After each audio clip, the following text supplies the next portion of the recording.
Nicolas, mangutan na lang ko bro about sa Latin prayers nganong maoman ni gamiton sa exorcism.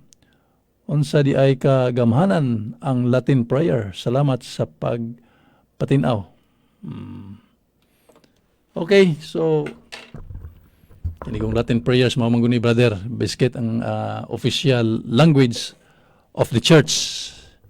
Mao na nga naiuban nga atong mga kaigsunan, labi na tong mga karan-karaan nga maghimo og tambal-tambal, manambahan, tambahan, mag-Latin-Latin kunuhay niya. Uy, no sa gipangbali di ay no, dili mao. Kay ang tinuod nga mga prayers ang simbahan mo'y nagpahigayon ini og ang simbahan may nagtudlo kanato sama sa Credo in Deum Patrem Omnipotentem Creatorem Caeli et Terrae et in Iesum Christum Filium eius unicum Dominum nostrum etc. etc. So mana pero inig mag-pray na ng gamiton na sa mga kining mga mananambal tamban no nga kanang uban diha nga ila lang yung daoton ang pag-ampo sa Katoliko mao na mga kaigsunan nga dili na mao. Mao na nga usa kada kong kining kalipay sa Ginoo ang pag-ampo diha pinaagi sa atong simbahan. Ingon ang simbahan mao gyud ang depositoryo sa kamatuoran. Nya ingon lagi nga mao ang official language mana no. Pero tanan nga mga pag-ampo kun ang kasing-kasing sa tawo nga nag-ampo anaa sa grasya, estado sa grasya, bisag unsang pag-ampo, bisan pa og lain-laing lingwahe. For as long as you pray to God with your clean conscience and in the state of grace, then you will be heard by our Lord. Naam na sa balaang kasulatan sa Proverbio kapitulo 15 bersikulo 8 ngadto ug sa bersikulo 29 no. Proverbio kapitulo 15 bersikulo 8 ug 29 nga matud pa ang pag-ampo sa tawo nga matarong, ang pag-ampo sa tawo nga balaan dunggon sa Dios apan kadtong nga pag-ampo sa tawo nga daotan sa tupa wala diha sa grasya sa Ginoo dili kahimutan sa Dios. Mao sab diha sa bag-ong tugon mga kaigsunan si Santiago kapitulo 5 bersikulo 16 kay mga pag-ampo sa mga matarong dunggon sa Dios. Ang mga pag-ampo sa mga balaan dako og kahimuan.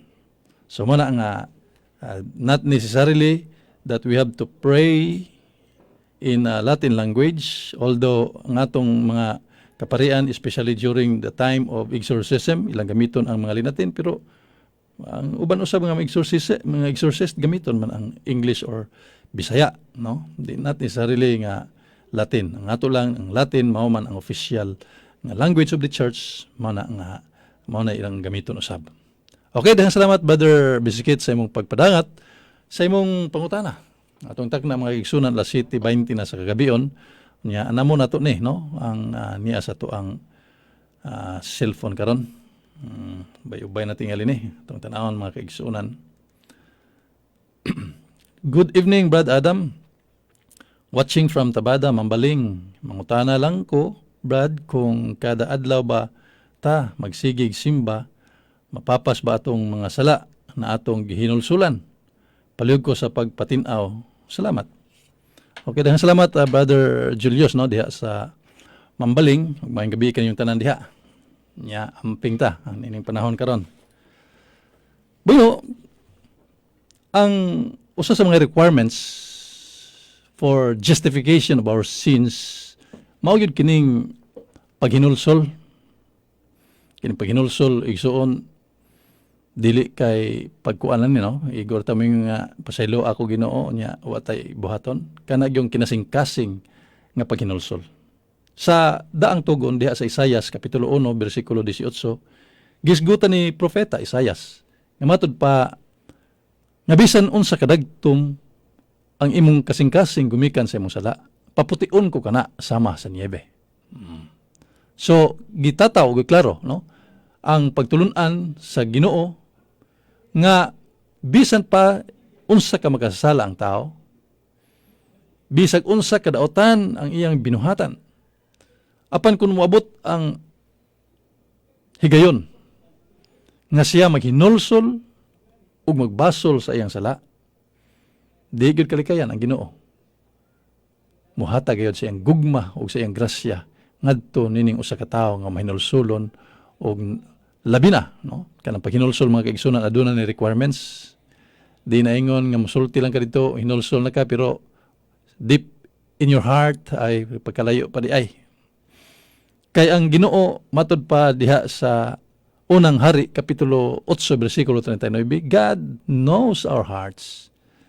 Ang Dios nahibaw sa atong kasing-kasing kung tinuod ba gito nga hinulsol ug nagbasol sa atong mga sala.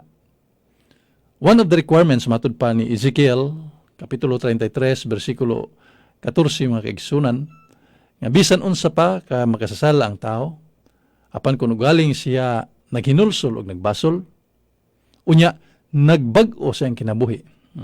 This is very important requirements mga kaigsunan in order for us to say that we are already, we are in penance, we are penitent in our sins, nangayo tagpasaylo ug mahinulsulo ng atong kasing-kasing, mao ang pagbag-o sa atong kinabuhi.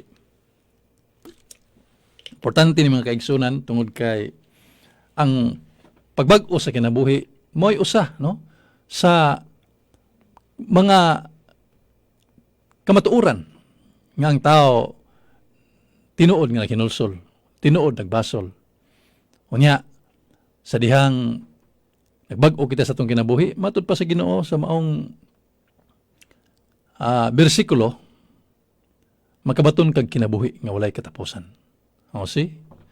So name your sins. Bisag unsang sala nga imong nahimo. Ingon ang Ginoo, pasayloon ko ikaw. Provided na maghinulsol ka ug magbag-o ka sa imong kinabuhi. Unya ang kining kuan, ang kining pagsimba labi na matag adlaw, oy, silyado gyud na sa Ginoo. Kay ang Ginoo may nagsulti niya na. So ang paghinulsol ug pagbasol, that is justification, but in as far as salvation is concerned, kini gyud ang iyang giisgutan diha sa balaang kasulatan. Ang pagdawat ug ang pagkaon sa lawas sa Ginoo. Silyado ka na nga iyan ang gi-promise that I will give you the eternal life. Klaro ka na niya mga kaigsunan kung atong basahon diha sa Ebanghelyo ni San Juan, no? San Juan kapitulo 6 bersikulo 51. Matod pa niya, ako mao ang pan nga gikan sa langit nga naghatag sa kinabuhi. Ug ang mukaon ini nga pan dili gayud mamatay. Ug ang pan nga akong ihatag mao ang akong unod aron mabuhi ang kalibutan. So this is the word of God, our Lord Jesus Christ. Di man tumang makakatong Ginoo mga kaigsunan. Matod pa ni San Pedro, unang Pedro kapitulo 2 bersikulo 22, there is no sin and lies in him. Walay sala ug walay bakak diha kaniya.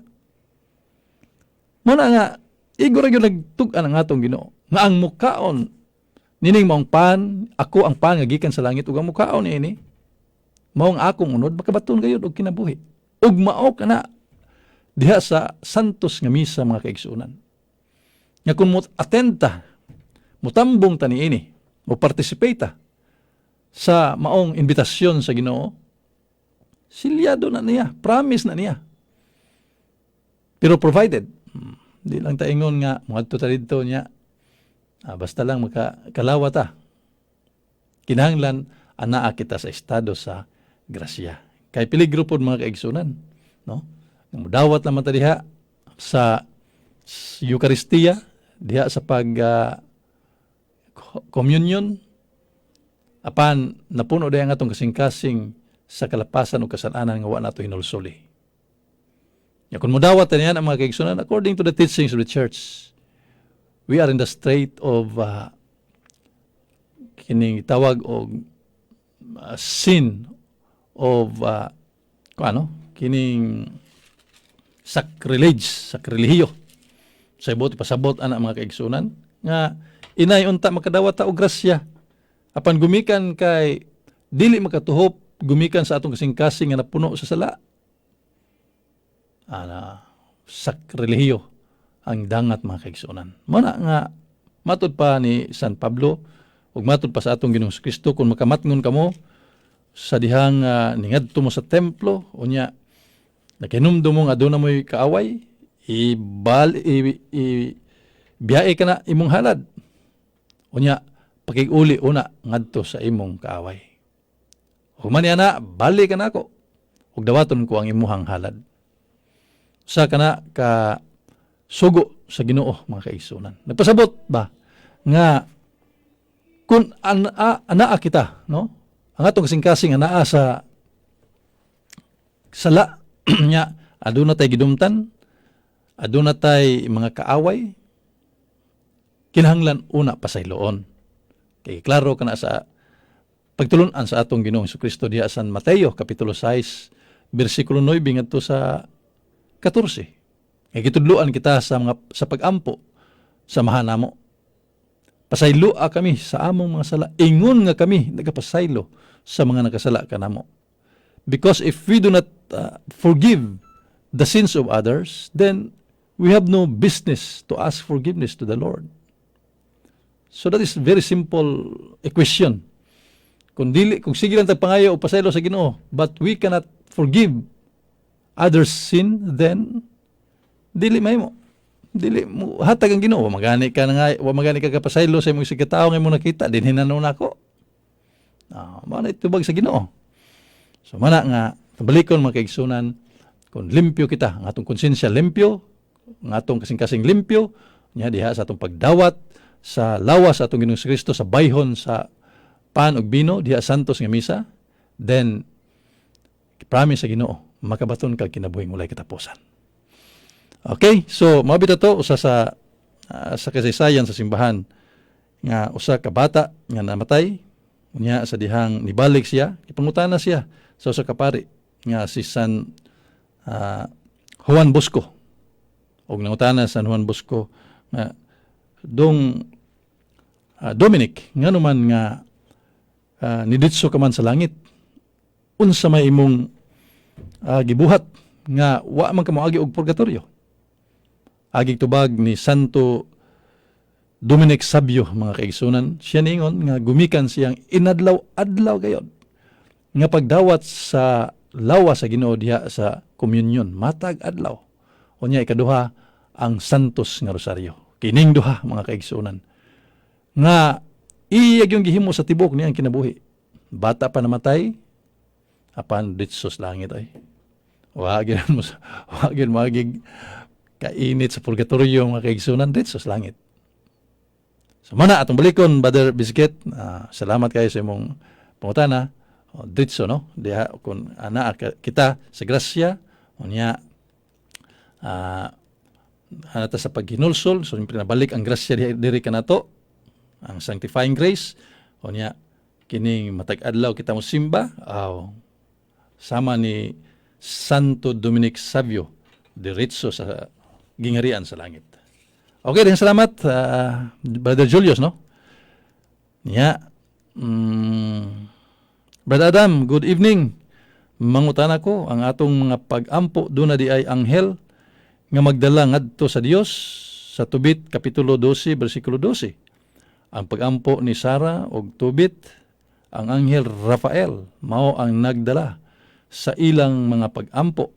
Sakto ba nga dili ta makaampo og diretso sa Dios? Salamat, Felix Dunal, taga Dalagit. Okay, daghang salamat, Brother Felix, no? Diha sa Dalagit mga kaigsunan. Layo-layo na ni kay Dalagit naman. Sige, tag-adtog Dalagit des ni Agi. Pero pag lockdown yun mga kaigsunan, wa na kita kasuroy. Okay, daghang salamat, brother, no? Sa imong pagpadangat sa pangutana. Sakto na nga ang anghel makatabang gayud sa atong mga pag-ampo. But not necessarily, no? Nga moagi kita. Pero natong mga Katoliko, yes. Tungod kay ang pag-ampo sa mga anghel, tanawar guna naa sa Pinadayag Kapitulo 5, versikulo 8. Og nausab sa Pinadayag Kapitulo 8, versikulo 3, nga ang mga pag-ampo sa katawhan ang anghel ug ang mga santos mao'y nagdala niini ngadto sa halaran sa Dios didto sa gingarian sa langit. You just imagine. Mao na nga kitang mga Katoliko gitudloan kita sa atong simbahan oy, that when we pray to God, then anantay itawag nato og i-through, no? I-through nato pinaagi sa mga santos. Kaya nga naman, atong balikon, atong gisgutan kaganiha, mga kaigisunan, Proverbio, Kapitulo 15, versikulo 8-29, ug sa Santiago, Kapitulo 5, versikulo 16, ang mga pag-ampo sa mga taong balaan or santos, dulunggon, dako kayo og kahimuan. Tanawal ko na diha sa Job, Kapitulo 42, versikulo 8, tulo ka makasala ni diretso og ampo ngadto sa Dios. Gibalibaran sa Ginoo Job Kapitulo 42 versikulo 8. Ningon ang Ginoo, dili ko dunggon ang inyong mga pag-ampo kay kamo magasasala man. Hinuon pagpaampo kamo ni Job ang akong tao. Kay unsay pag-ampo ni Job alang kaninyo, ako kining dunggon. Naa mga kaigsunan. Pero libog ta aning atong mga pinalangga nga naa sa lain nga pundok. Diretso lagi sila sa Ginoo, one way, oneness. Wala kinahanglan sa mga santos, diretso sa Ginoo, diretso ni Kristo. Ay way lain nga Dios nga magagahom gawas ni Kristo. Sakto bitaw, pero ato sa respetuhan po ng mga pulong nas balaang kasulatan Dili lang tayo ingon nga kanang pugyot-pugyot ba diha sa Biblia. Nya ato dayong ihaom-haom. Kanang hamhaom gud mga kaigsoon atong balihon po na maumaohon ba. Wala mga matod pa ni Padre Darwin Gitiano, kining paghamhaom maumaohon ba. So tawag na siya og i-Jesus. Ano may tag i-Jesus mga kaigsunan nga ang pagtulon-an sa tao ipasibo-sibo ba diha sa Biblia. Inay untang si Jesus nga unsay buot ipasabot unsay mensahe diya sa balaang kasulatan mo atong ipaabot may atong atong himuon sa atong tagsa-tagsa kay kinabuhi ang uban ang kadaghanan sa lain-laing pundok Jesus unsay nasa gawas ipasibo-sibo diya sa sod sa Biblia. That is not correct, no? Okay, pero di man po nato katanga mga kaigsunan kay kanigong kamatuoran naa mangud sa matuod nga simbahan nga gitukod sa atong Ginoong Kristo. Tong balikon ha, the church founded by Christ is the depository of truth and therefore kadtong mga pundok-pundok nga dili iya sa Ginoo, dili ang iglesia nga gitukod sa atong Ginoong Kristo mo nang pataka na lang yung taon og interpret diha sa balaang kasulatan. Moingon lang dayon nga we are saved because of the grace and righteousness. Mura pong sakto paminahon mga kaigsunan. Mga bitaw usa sa akong classmate na ko sa high school pa. Perting born amgina na mga kayo. Perti ra ba kayo og kuan basa-basa og Biblia. And that is their interpretation. That only the grace, sola gratia, sola scriptura, mao ginailaha mga kaigsunan. Iwa na ilain. Kaya umahon ang mga kaigsunan nga mag-interpret at taliha sa Biblia. So, di na kinahanglan nga magtukod pa ang atong Ginoong Hesukristo og simbahan. Kaya ang kinirabang simbahan mga kaigsunan, gihatagan og gahom sa atong Ginoong Hesukristo. Nga matod pa niya sa atong Ginoo diha sa San Mateo Kapitulo 16 versikulo 19, kanimo Pedro, ihatag ko ang Yahweh sa gingharian sa langit. Ang imong itugot dinhi sa yuta, sa langit itugot kini. Ang imong pagabugkuson dinhi sa yuta, sa langit mabinugkos kini. Apan imong pagabadbaran, sa langit usab mabinadbaran. That is authority. Matod pa sa Ginoo, panglakaw kamo ngadto sa tibuok kalibutan. Tudloi sila. So the power to teach. Dili kay kitar-kita na mo basa diyan, mo interpreta, no. Na ang simbahan mga kaigsunan nga matod pa ni San Pablo diha sa unang Timoteo Kapitulo 3 versikulo 15. This church, the body of our Lord Jesus Christ, is the pillar and the foundation of truth. Haligi og patukuranan sa kamatuoran. Mao na nga respetuhan nato na ay. Di lang ta mo basa-basa sa Biblia ba rago na ata sa tan-aw ta sa mga diha sa kuan sa internet, sa FB. Tadakan kayo mga kaigsuonan diha nga kusog kayo mo saway mga kaigsuonan sa pagtulon-an simbahan Katoliko. They are thinking that they are correct, they are right in the interpretation of the Holy Bible. Puros na lang ang ila pangatake sa mga doktrina, dogma sa simbahan, mga kaigsuonan. But they are attacking the church which is not. Ilang giatake ang pagtulunan ang simbahan nga wala gani dili mao ang ila pagpangatake. Like for example, ila ta ang atakehon nga kita nagampo sa Dios kumo kaya naatay mga larawan diha sa simbahan. Kana bagong mga larawan diha sa simbahan, mga santos, larawan sa mga santos o sa mga anghel. Idol bago na? No. Ang idol kadtong mga pesel. Sa Hebreo gitawag og pesel, nagpasabot sa Greek gitawag og idolon. Ang idolon nagpasabot og idol mo na gidili sa Ginoo. Sumala sa Exodus kapitulo 20 bersikulo 3 ngadto sa 4 mga kaigsuonan. Apan kan mga santos ug mga anghel nga gikulit ang naong sa atong Ginoong Kristo, ang naong sa mahal nga Birheng Maria gikulit o gibutang sa atong mga altar, gibutang diha sa simbahan. Idol bago na? No. Kay unsa may idol mga kaigsuonan. Si San Pablo ni tubag niya na. Mato pa San Pablo sa unang Korinto kapitulo 8 bersikulo 4. Ang idol kun Dios mao kana ang nagrepresentar sa mga butang dili tinuod. Ha? Klaro ha? Unsa day ang Dios mga kaigsunan, mao ang nagrepresentar sa mga butang nga dili tinuod. Na si Kristo dili dito tinuod. Si Birhen Maria dili dito tinuod. Si San Roque dili dito tinuod. Si San Pedro Calungsod dili dito tinuod.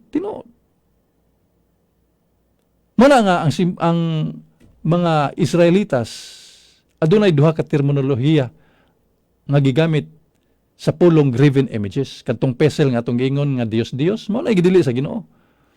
Ug niya apoy laing terminolohiya nga gigamit sa Hebreo kanang gitawag og temona. Sa Hebreo gitawag og temona. You can Google that, no? Pwede nimo Google. Type ka og Hebreo space temona. Sultian kag unsa na graven images kana mga kaigsunan. Ug kanang graven images sa Griego gitawag kana og ikone. Sa English gitawag og icon. Mao kana diha sa simbahan, dili idol but icon. Unsa nang icon? Image. Unsa nang image? Any person or spiritual representation of a person, place or object, that is an image. Mao na ato ang larawan sa mga anghel o mga santos, larawan sa atong Ginoong Kristo nga gikulit unya gibutang diha sa simbahan, that is an icon. That is an image. O gitugot ba kana sa simbahan? Gitugot sa simbahan o gitugot kana sa Ginoo. Nga naman siya magani ang Ginoon ingon nasa Exodus kapitulo 25 bersikulo 18 ngadto sa 22. Moses pagkulit og larawan. Mo na malagi ang Ginoo may nagsugo pagkulit og larawan. Unya di na hinuon na kamatuoran nga naama na. Ang Ginoo gid mismo may sugo ni Moises. Pero ang focus man lang gud sa atong mga kaigsunan nga kontra kay nilang mga larawan kini man lang og pagpanaot og pagkuan ba pag-atake sa pagtulon-an simbahan.